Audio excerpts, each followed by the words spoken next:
नमस्कार साथियों, मैं हूं जितेंद्र कुमार। आप देख रहे हैं स्टडी सफर तक। साथियों, उत्तर प्रदेश के भीतर अभी इंडिया गठबंधन की सीटों का बंटवारा भी तय नहीं किया गया, लेकिन अखिलेश यादव ने अभी से ही कमर कस ली है। जब से शिवपाल यादव और अखिलेश यादव एक साथ मैनपुरी चुनाव में उतरे, मैनपुरी के भीतर भारतीय जनता पार्टी को बुरी तरीके से हरा दिया। घोसी का उपचुनाव हुआ, शिवपाल यादव ने वहां पर कैंप किया, अखिलेश यादव ने वहां पर चुनाव की पैनी नजर रखी और घोसी के भीतर भारतीय जनता पार्टी को ओम प्रकाश राजभर, दारा सिंह चौहान, सारे गणितीय समीकरण सब धरे के धरे रह गए और बुरी तरीके से भारतीय जनता पार्टी हार गई। अब लोकसभा के चुनाव में सीटों का बंटवारा इंडिया गठबंधन में जब भी तय हो, फॉर्मूला जो भी निकले, लेकिन समाजवादी पार्टी के भीतर से जो खबरें निकलती है वो उनकी तैयारी पूरी कर रहे हैं। वो दौर जब समाजवादी पार्टी के भीतर एक जोड़ी काम किया करती थी, नाम एक होता था नेताजी मुलायम सिंह यादव। जी हां, और जमी के ऊपर संगठन का काम एक व्यक्ति करता था, मुलायम सिंह यादव का भाई, छोटा भाई शिवपाल यादव। मैनपुरी के भीतर चुनाव से पहले जब डिंपल यादव ने अपने चाचा शिवपाल यादव को याद किया था, फोन किया था, बात की, उसके बाद ही शिवपाल यादव ने कहा कि अब कुछ भी हो जाए, अब अखिलेश यादव को नहीं छोड़ूंगा। और छोटे नेताजी का, अब नेताजी और शिवपाल वाली जोड़ी जो है अगर रिपीट हो गई 2024 के लोकसभा चुनाव में, यानी छोटे नेताजी और शिवपाल यादव, अखिलेश यादव का चेहरा, अखिलेश यादव का प्रबंधन और शिवपाल यादव का ग्राउंड के ऊपर अपना पैनी नजर, तो फिर 2024 के लोकसभा चुनाव भारतीय जनता पार्टी के लिए उत्तर प्रदेश के भीतर में कहीं ना कहीं भारी पड़ सकती है। सबसे पहले जो है प्रत्याशियों का नाम, कुछ ऐसे भी सीटें हैं जो सामने खबरें चल रही है जिसमें प्रत्याशियों का नाम लगभग कहीं ना कहीं समाजवादी पार्टी ने तय कर लिया है। ये अखिलेश यादव के तरफ से डिंपल यादव की सीटें नहीं हम बता रहे, कई और अन्य सीटें हैं, दर्जन भर से ज्यादा सीटें ऐसे हैं जहां पर प्रत्याशी करीब करीब तय किए गए हैं। काफी दिनों से अलग अलग जिलों से जो खबरें निकल के आ रही है उत्तर प्रदेश से, वहां के स्थानीय स्तर पे जो नाम चलते हैं कि पार्टियों के भीतर यही चुनाव लड़ने के लिए तैयार हैं, यानी ऊपर से कहीं ना कहीं ग्रीन सिग्नल मिल चुका है। लेकिन सारे अलग अलग क्षेत्रों के भीतर उनके आंकड़ों को अगर देखेंगे और कुछ पत्रकारों के रिपोर्ट को देखते हुए, ये नाम जो है, कई नाम है, लेकिन उस नाम को बताने से पहले उस स्ट्रेटेजी को पर चर्चा करना जरूरी है कि जो 2024 के लोकसभा चुनाव में काफी दिनों बाद समाजवादी पार्टी कहीं ना कहीं दिखाएगी। मुलायम सिंह यादव के समय में समाजवादी पार्टी के संगठन के भीतर, उस दौर में अखिलेश यादव के समय के संगठन में जो कुछ भी फेरबदल किया गया उसको फिर से दुरुस्त किया गया। इसमें बूथ, सेक्टर, जोन, ब्लॉक, इस 4 स्टेज है, ये महत्वपूर्ण है। इसमें सबसे पहले आपको क्लियर कर दे, इस पर ब्लॉक लेवल के ऊपर ब्लॉक अध्यक्ष, ब्लॉक प्रभारी, ब्लॉक इकाई जो भी होती थी, ये मुलायम सिंह यादव के दौर में संगठन की एक बहुत मजबूत कड़ी हुआ करती थी, बहुत मजबूत कड़ी होती थी। लेकिन वर्तमान समय में समाजवादी पार्टी ने ये ब्लॉक प्रमुख यानी ब्लॉक अध्यक्ष, ब्लॉक इकाई जो है, ये सबको खत्म ही कर दिया। लेकिन फिर सवाल है कि 2024 के लोकसभा चुनाव से ठीक पहले अखिलेश यादव ने पूरे प्रदेश भर के भीतर फिर से मुलायम सिंह यादव के दौर वाले ब्लॉक अध्यक्ष, ब्लॉक इकाई और ब्लॉक प्रमुख को पुनर्जीवित किया है। दोबारा से ब्लॉक अध्यक्षों की नियुक्ति हुई और ब्लॉक इकाई गठित की गई और जहां कहीं कुछ भी बचे वहां काफी तेजी से गठित की जा रही है। अब इस पूरे ब्लॉक इकाई के नीचे की बात अगर करें, बूथ और पन्ना स्तर पर जो पन्ना प्रमुख, बूथ प्रमुख भारतीय जनता पार्टी की जीत के भीतर सबसे महत्वपूर्ण योगदान है।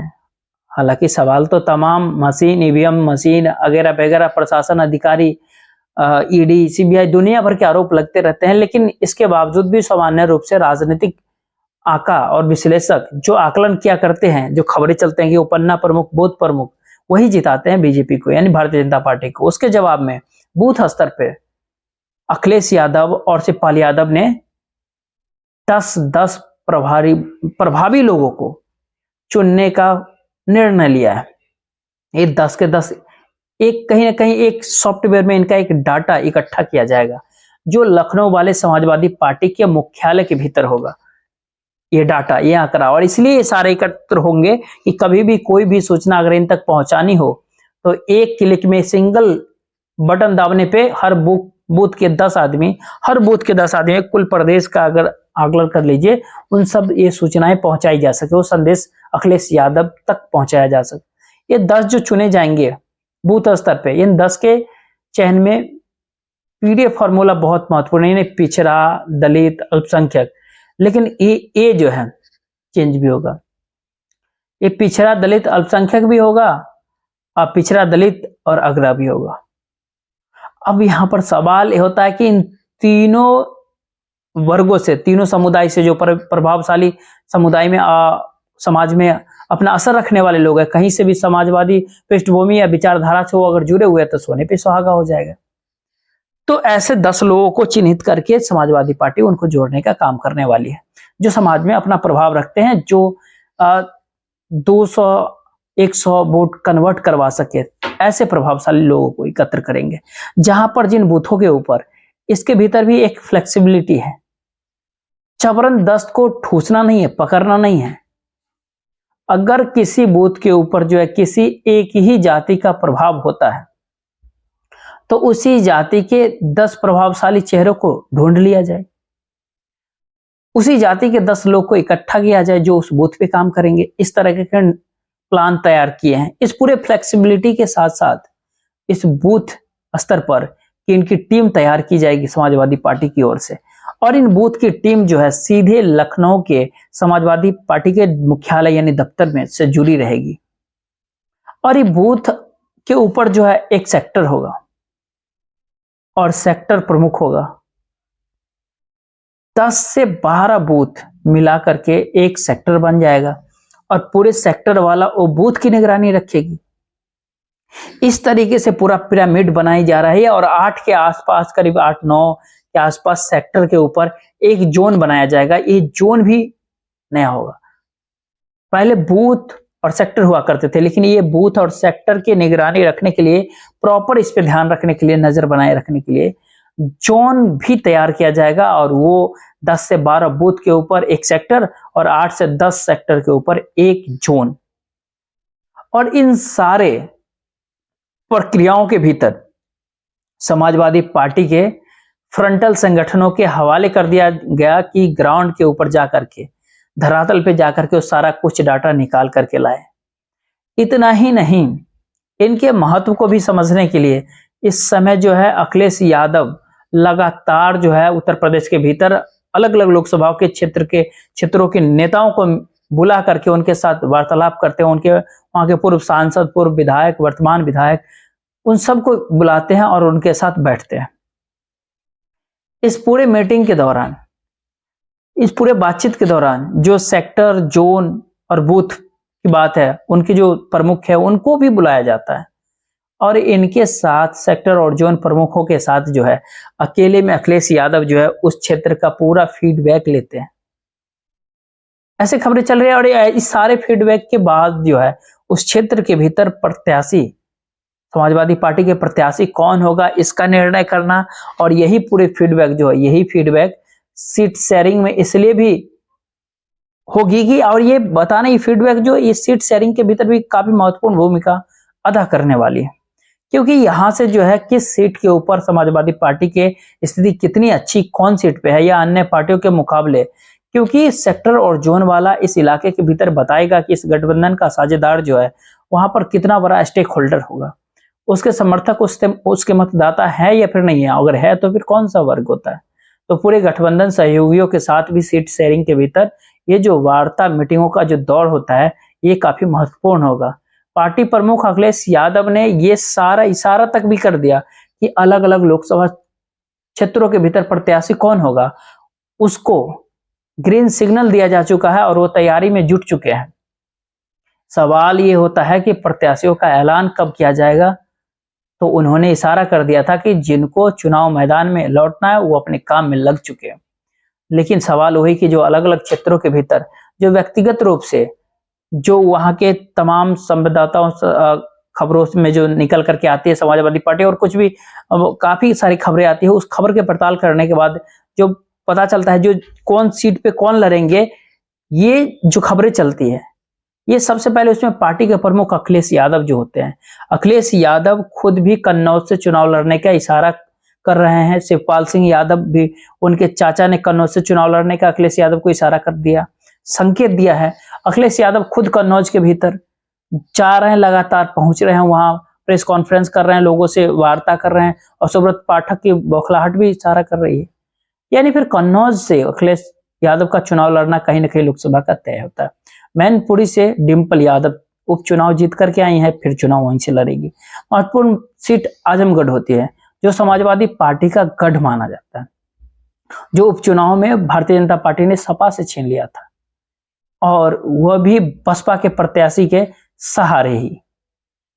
उस आजमगढ़ से खुद ताल ठोकेंगे कौन? शिवपाल यादव। अब इसके बाद जो है राजीव राय, राष्ट्रीय प्रवक्ता है राजीव राय, 2022 वाले चुनाव में इनके घर के ऊपर छापेमारी भी हुई थी। राजीव राय जो है समाजवादी पार्टी के, वो घोसी से चुनाव लड़ेंगे। कांग्रेस के एक दिग्गज नेता कल्पना थर्राई की परंपरागत सीट वहां पे रही है। कल्पना थर्राई लगातार वहां से सांसद रहे, केंद्रीय मंत्री भी रहे, और वहां से राजीव राय को उतारने की तैयारी है समाजवादी पार्टी की ओर से। कांग्रेस और समाजवादी पार्टी में अगर सब कुछ अच्छे तरीके से सामंजस्य बन जाती है तो अजय राय अध्यक्ष है कांग्रेस की। भूमिहार प्रभुत्व वाली सीट है, प्रभाव वाली सीट होगी, और राजीव राय जो है वहां पर बहुत ही फिट कैंडिडेट के रूप में देखे जा सकते हैं समाजवादी पार्टी की ओर से। नरेश उत्तम पटेल जो है, फतेहपुर सिकरी से नाम आ रहा है। नरेश उत्तम पटेल फतेहपुर से आने की पीछे की वजह, फतेहपुर कुर्मी बाहुल्य क्षेत्र होता है, कुर्मियों का प्रभाव होता है। नरेश उत्तम पटेल प्रदेश अध्यक्ष होते हैं समाजवादी पार्टी के भीतर, और कुर्मी बिरादरी के जो है सो एक बहुत बड़े नेता के रूप में है। लगातार समाजवादी पार्टी ने, अखिलेश यादव ने उन्हें प्रदेश अध्यक्ष पद की कमान सौंप रखी है।